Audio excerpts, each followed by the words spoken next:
up that no other bad things can happen here. It's been known that this is just a place where things, it shouldn't be here anymore. And then just everybody needs to remember Mason was a great kid, he was a hero, and he always had a smile. And he's still smiling now. He's smiling at all this, and he's smiling at what he saved. So, thank you. Thanks, Zach. Thanks, family, for being here. So now we're going to turn it over to Sheriff Chuck Jenkins. If we could, one at a time, ask your questions. Does anyone have any questions for Sheriff Jenkins? Okay, come on, Sheriff, if you don't mind. Just identify what agency you are, please.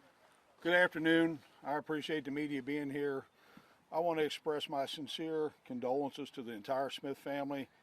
This was a senseless, needless tragedy. There's no reason on earth why one 19-year-old should take the life of another. So, to the Smith family, you have my deepest condolences. Thank you, Sheriff.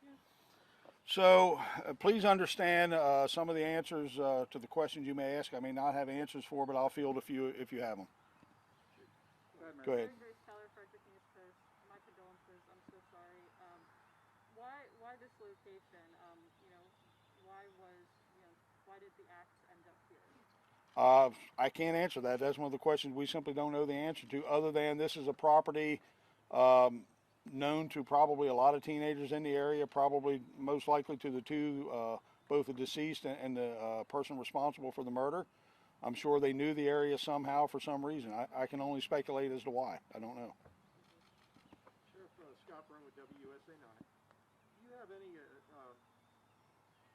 Mr. Smith just spoke about mass casualty potential event that was in the charging document. Do you have any additional details today about the motivation for that or what a potential target may have been?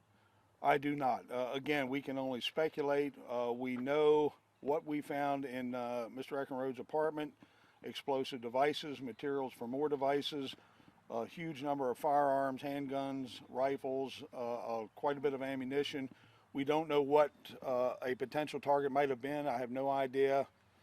Again, in the notes we found with that alluded to that something were to happen, something was going to happen, and he probably wouldn't survive. So beyond that, at this point, we just simply don't know. Sir. Yes. Mr. Smith also talked about his son being a hero. Can you just expound on that a little bit more? Well, I think I'm not sure. Again, with respect to the Smith family, I'm not quite sure what he was alluding to. Probably talking about the same things we just talked about. If there was something that were going to happen, most likely and very likely that Mason stopped that. And I guess. Would you like to comment on that? Yeah. Would you? Yeah. I think we all should look at Mason as a hero. He was a great kid, and he always knew the right things to do. He was no parts of any kind of mass thing. Didn't know this individual that we know. And I just think Mason he always stood up for what was right. And I just think at the end of the day, Mason lost his life for either saying no, or I don't want to do, you shouldn't do this or whatever. But Mason wasn't part. I want everybody to know my son was not part of this. He stopped this. He saved this community from something crazy happening. This could be a much bigger thing. So that's it. Okay. Having said that, I would affirm exactly what he said. Listen, by all accounts, I know the Smith family. I've known the Smith family for many years.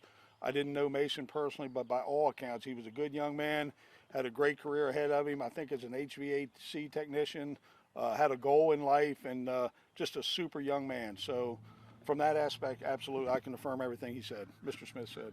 Ryan Hedrick, WFMD. Sheriff, can you take us through to the arrest? What led to the arrest? You talked about community cooperation.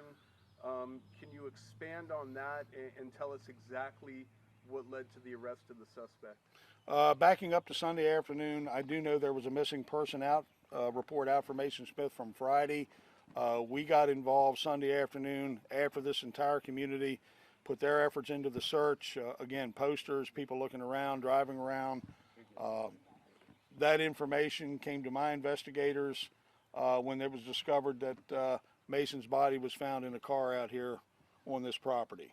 So fast forwarding, I can't say anything but how much I appreciate the work of the men and women of the Sheriff's Office, Frederick City Police, the bomb technicians from ATF, Maryland State Police, all the law enforcement agencies involved collectively. The efforts that they put into this were tremendous.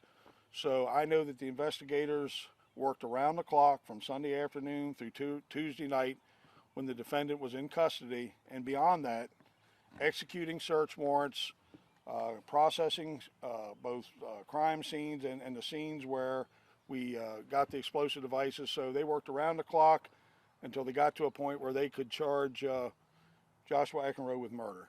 Was Eckenrode under investigation by other agencies, given what you found in his apartment? To my knowledge, no. He had involvements with law enforcement, but nothing that involved firearms or explosives. Sheriff, do you have any more insight as to the motive behind the murder? We really don't. Again, we can only speculate, and we may know more going forward, but right now I can't. Anything I say would be purely a guess or speculation. Sheriff, Jeff Hager with Channel 2.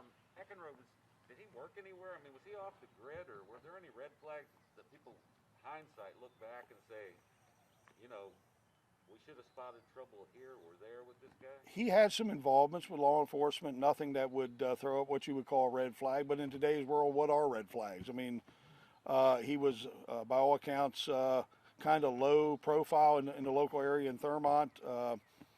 He didn't work as far as I know, so there was nothing really to send signals to us that we need to look at him for anything. In today's paper, there was a talk of a plan of detail. Were there any other people that were conspiring with him to commit these alleged acts? To our knowledge, no, or to the knowledge right now of my investigators, no. To our knowledge, there was no one else involved in this murder, no conspiracy, no other direct involvements in any plans that we're aware of. Sheriff, are you able to expand on what his prior dealings with law enforcement was? You know, again, I say minor involvements, probably traffic stops, maybe some misdemeanor CDS type complaints. I'm really not sure. I mean, there was several involvements, but nothing really serious that, again, that would signal that this was going to happen or something like this would happen. There was an interview yesterday where a neighbor said they saw him allegedly hosing down the driveway. Were you guys able to confirm any steps that were allegedly taken after what happened about him trying to cover something up? Are you talking about here or where the murder occurred? In his neighborhood, at his home. At his home. We do know, and my investigators have learned through processing that scene, that there were attempts to cover it up, that he did make an effort to hose down the driveway where the shooting occurred and to clean things up and to make it look like nothing had happened there. Has he confessed to this crime?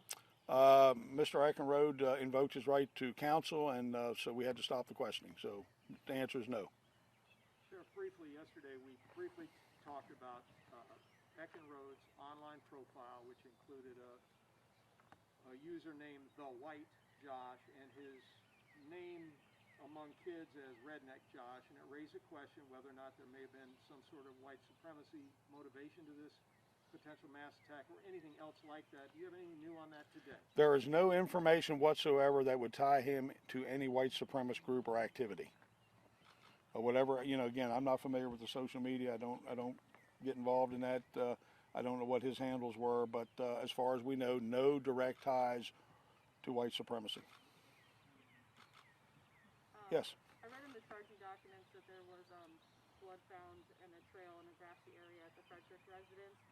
Has the sheriff's office determined whether that was human blood? Do they think the murder occurred in that grassy area? I couldn't quite understand where in. On Bethel Road. Yeah, we could confirm it was human blood. Yes. Okay, on the trail. On the trail. Grassy area. There was a Yes. trail. Yes. Okay, thank you.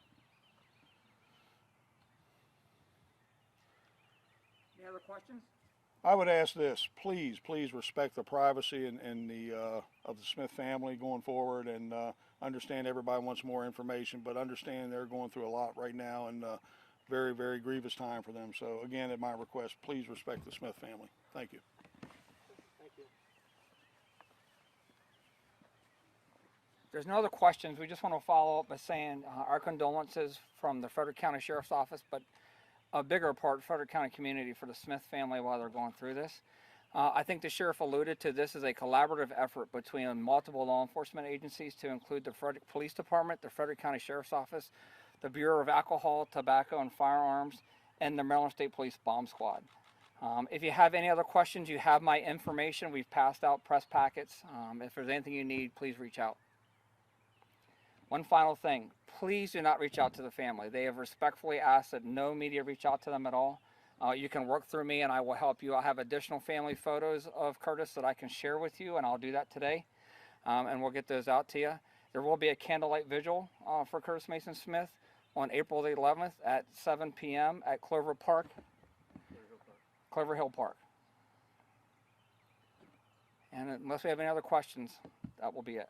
April 11th at 7 p.m.? Yes, ma'am. Thank you, Coach. Go ahead. I heard that they were the victim and defendant were classmates. Can you be any more specific about how they may have known each other? So, well, this is what we can comment on. So this is an ongoing investigation, right? So I'm sure a lot of you have seen the TV show, The First 48 Hours, and how important it is within that first 48 hours. I will tell you that our detectives and folks worked around the clock, 24 hours to bring this to where it's at today, right? We found Curtis's body on Sunday afternoon, and we had our suspect in custody Monday night, first thing Tuesday morning. So kudos to those guys. But with that being said, this investigation is still ongoing, and it's going to take some time. What we can tell you is they were acquaintances in school. That's all that we know. It doesn't sound like they were friends. It doesn't sound like that they hung out. It's just that they were acquaintances in the same school. Any reason to believe that there will be other arrests? Not at this time, ma'am, but again, it's an ongoing investigation. So I can't say yes or no to that because it's going to take some time, right? Our detectives are doing a diligent job working around the clock to try to find all the answers to all the questions. Now, when you say school, is that like high school? Yes, ma'am. Yep. Any other questions? All right, thank you all for your time. Have a great day. Be safe.